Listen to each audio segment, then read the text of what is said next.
পশ্চিমবঙ্গে ভালো নেই আমাদের মুসলিম ভাইয়েরা।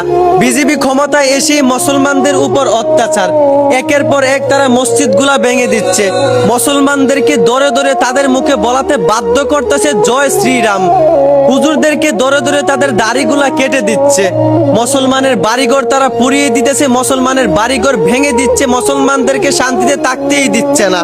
বর্ডারের সীমানায় তারা 2 জন বাঙালি মুসলমানকে হত্যা করেছে, আর বাংলাদেশ সেটার প্রতিবাদ না করে ওই লাশগুলাকে উপহার মনে করে খুব সুন্দরভাবে তারা এটাকে গ্রহণ করে নিয়েছে। ছি, লজ্জা লাগে না? আমি বুঝলাম না ভাই, বাংলাদেশের মানুষ কি কাপুরুষ হয়ে গেল নাকি? আল্লামা সাইদি সাহেবের ওয়াজে আমি শুনেছিলাম রাসূল বলেছিলেন ভবিষ্যতে এমন সময় আসবে ভারতের সাথে বাংলাদেশের এক ভয়ঙ্কর যুদ্ধ হবে।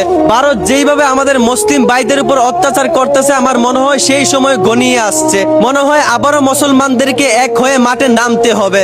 কি প্রস্তুত আছেন তো, নাকি কাপুরুষের মতো পিছিয়ে যাবেন, ঘরে বসে থাকবেন? বসে থাকলে চলবে না, আমাদেরকে আবারও মাঠে নামতে হবে, মুসলিমদের বিজয় আবারও হতে হবে। যারা আল্লাহর জন্য জীবন দিতে রাজি তারাই কমেন্টে প্রমাণ দিয়ে যান। ধন্যবাদ। এই প্রস্তুত আছেন তো ইনশাআল্লাহ?